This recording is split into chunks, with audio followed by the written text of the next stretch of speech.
আমরা ছোট্ট দুটো স্লাইড দেখব, খুবই শর্টলি। আচ্ছা, আমরা যেখানে থাকি বা কাজ করি সেইটাকে সেভ করার জন্য কি কি জিনিস দরকার? খুব সিম্পল, ক্লিয়ার অ্যাক্সেসেবল রুট, আমি যেন খুব সহজে বের হতে পারি।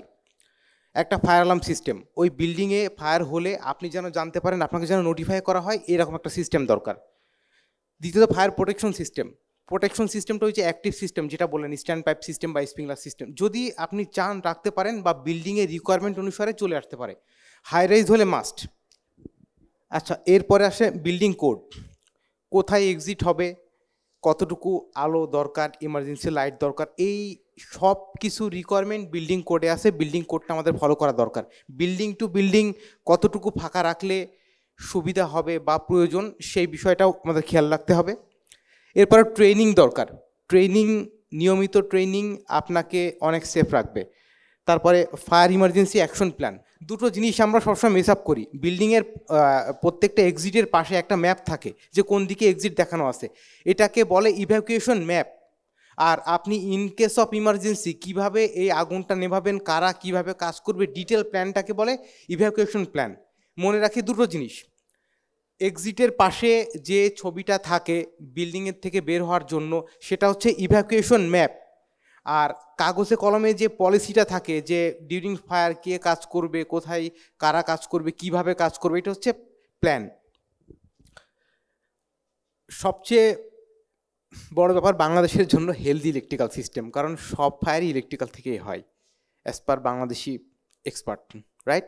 সো আমরা একটা হেলদি ইলেকট্রিক্যাল সিস্টেম রাখবো। নেক্সট নেক্সট নেক্সট এখানে একটা এক্সাম্পল রাখা হয়েছে কিভাবে আপনার বিল্ডিংটাকে ম্যানেজ করা যায়। বিল্ডিংয়ের ম্যানেজমেন্ট সিস্টেমে দুইটা পক্ষ থাকে, একটা কর্তৃপক্ষ থাকে মানে যারা মেনলি ডিসিশন মেকার, আর একটা পক্ষ থাকে যারা ডিসিশনগুলো ইমপ্লিমেন্ট করে।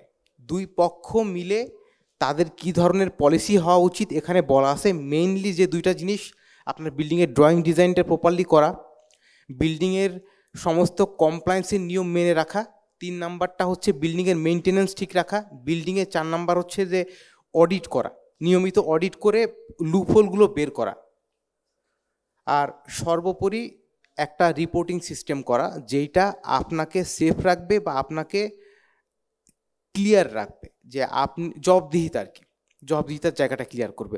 এই ছিল আসলে এত শর্ট টাইমে ফায়ার সেফটির উপরে কথা শেষ করা খুব কষ্টকর ব্যাপার। রোজান মাস আমরা চেষ্টা করেছি কিছু তথ্য আপনাদেরকে জানানোর জন্য। এখনও যদি কোনো প্রশ্ন থাকে প্রশ্ন করতে পারেন, 1 to 1 শর্টকাট আর কি।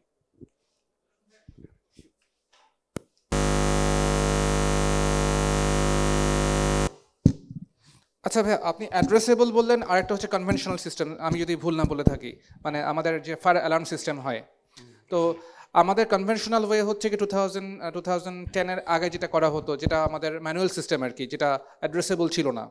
তো এখন আমি যদি কোনো একটা সিস্টেমকে মানে কনভেনশনাল সিস্টেমকে অ্যাড্রেসেবল করতে চাই, সেক্ষেত্রে কি আমার পুরো সিস্টেমটাই চেঞ্জ করতে হবে, ওয়্যারিং সহ একদম ফুল?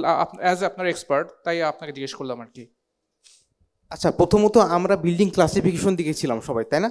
সবাই দেখছি সব জায়গাতে অ্যাড্রেসেবল দরকার নেই, অ্যাড্রেসেবল ভালো। কেউ টয়োটা চড়ে, কেউ মারুতি সুজুকি চড়ে, কেউ মার্সিডিস চড়ে। আসলে যেই বিল্ডিংয়ে যেটা খাটে সেটা লাগালেই চলবে। অ্যাড্রেসেবল কনভেনশনাল থেকে অ্যাড্রেসেবলে করতে গেলে যদি ওই কোম্পানির অ্যাড্রেসেবল সিস্টেম থাকে তাহলে অল্পতেই মডিফিকেশন করা যায়, যদি না থাকে তাহলে সিস্টেমটা ফেলে দিতে হবে। তবে কনভেনশনাল সিস্টেম একসেপ্টেড সব বিল্ডিংয়ের জন্য নয়, কিছু কিছু বিল্ডিংয়ের জন্য, যেমন রেসিডেন্সিয়াল বিল্ডিং, স্টোর বিল্ডিংয়ের জন্য অ্যাড্রেসেবল দরকার, গার্মেন্টস ফ্যাক্টরির জন্য অ্যাড্রেসেবল দরকার, যেখানে বিগ পরিসরে সাজানো হয়। একটা হাই রাইজ বিল্ডিংয়ের জন্য অ্যাড্রেসেবল দরকার। সো আমি উত্তর দিতে পেরেছি, ধন্যবাদ। আর কোনো প্রশ্ন? ভাইয়া, আমার একটা প্রশ্ন আছে। আমি বেলি রোডের কেসে যেটা হলো যে ওখানে তো স্টেয়ার কেসে আগুন ধরে গেল নিচতলায়, তখন তো আসলে নিচে আসার কোনো ওয়ে ছিল না। In this kind of case যদি ওপরে যাওয়ার সুযোগ থাকে, মানে যদি ছাদে যাওয়ার সুযোগ থাকে, সেক্ষেত্রে কি তাদের ছাদে যাওয়া উচিত কিনা, এটা হচ্ছে নাম্বার 1 কোয়েশ্চেন। সেকেন্ড হচ্ছে যে অনেক মানুষেরই লাভ দেওয়ার প্রবণতা আছে বিল্ডিং থেকে 2 তলা 3 তলা 4 তলা 7 তলা। এখন যদি অল্প হাইটে থাকে সেক্ষেত্রে কি সে লাভ দিবে নাকি দিবে না? উপরে থাকলে তো লাভ দেওয়া is a direct casualty. So যখন আমার স্টেয়ার কেস বন্ধ সেক্ষেত্রে আমি লাভ দিলে এটা আসলে এ ব্যাপারে আপনাদের গাইডলাইনটা কি? খুবই গুরুত্বপূর্ণ এবং প্রশ্ন আর কি। প্রথমত ওই বিল্ডিংয়ে এক্সিট ছিল একটা, আমি যদি ভুল না করি, তাই না? ফায়ারের সিনারিও কিন্তু একটা, ডিজাইন করা হয় একটা ধরে। এখন আমার এই এক্সিটের কারণে যদি কাছে আগুন ধরে তাহলে আমি কি করব? নেক্সট এক্সিটে যাব। দুটো এক্সিটে একসঙ্গে আগুন ধরবে না, পৃথিবীতে এরকম কোনো নজির নেই। ছড়াবে, সময় লাগবে। সো বেলি রোডের এক্সিট একটাই, একটাতেই আগুন ধরে গেছে, মানুষজন বের হতে পারেনি, লাফ দেওয়ার চেষ্টা করছে।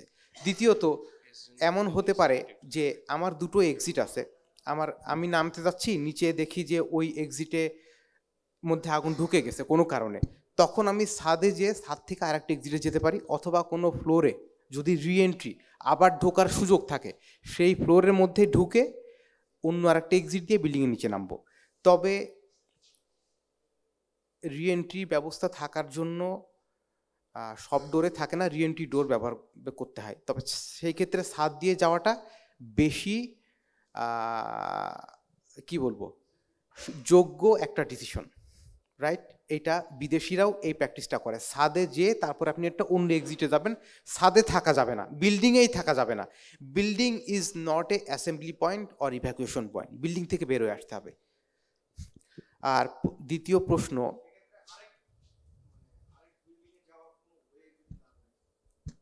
না আমি যেটা বললাম যে আপনার বিল্ডিংয়ে এক্সিট যদি থাকে দুইটা, আপনার সাপোজ উত্তর সাইডের এক্সিটের মধ্যে আগুন ঢুকে গেছে, দক্ষিণ সাইডের আপনি সাদে যে দক্ষিণ সাইডের এক্সিট দিয়ে নিচে নামেন, বেলি রোডের বিল্ডিংয়ে তো একটা এক্সিট, তাই না?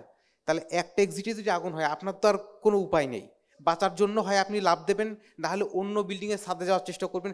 সবই তো আনসেফ, আসলে এটা অন্যভাবে মৃত্যু হচ্ছে। এক্সিট দুটো থাকতে হবে, এইটা মাস্ট। একজনের জন্য 0 থেকে 500 জনের জন্য দুটো এক্সিট। আর দ্বিতীয়ত লাভ দেয়া ক্রাইম, এইটা কোনো স্ট্যান্ডার্ড পৃথিবীর কোনো দেশ কখনো অ্যাকসেপ্ট করে না। শুধুমাত্র যারা ফায়ার ট্রেনার, যাদের ট্রেনিং আছে, তারা বাস্কেট টাইপ ল্যাডার দিয়ে বা রোপ, ম্যানিলা রোপ দিয়ে তারা নামতে পারে, যদি ট্রেনিং থাকে তারা এই কাজটা করতে পারে। মানে আমার কিছু পেশেন্ট রিলেটিভস ওটাতে ইনসিডেন্ট হয়েছে আমি শুনেছি।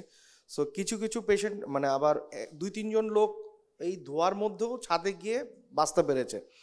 সো আমার কথা হচ্ছে, আপনি তো একটা রুমের মধ্যে, যেটা আমাদের দেখিয়েছেন যে স্ক্রল করে করে আমরা এক্সিট পয়েন্টের দিকে যাব একটা রুমের মধ্যে, but in case of in a building, সেই ক্ষেত্রে আমার ধোয়া থেকে আমরা কি সিঁড়িটা নিচু দিয়ে আমরা উপরের দিকে উঠবো, নাকি মানে কোনো কিছু দিয়ে আমরা নিঃশ্বাসটাকে কিভাবে আমরা ওই টাইমটা একটু মানে আচ্ছা, আমাদের যখন প্যাসিভ ফায়ার প্রোটেকশন যখন দেখালাম, তখনই কিন্তু আমরা একটা ছবি দেখিয়েছিলাম যে সিঁড়িঘর কিন্তু সেপারেটেড থাকবে, তাই না?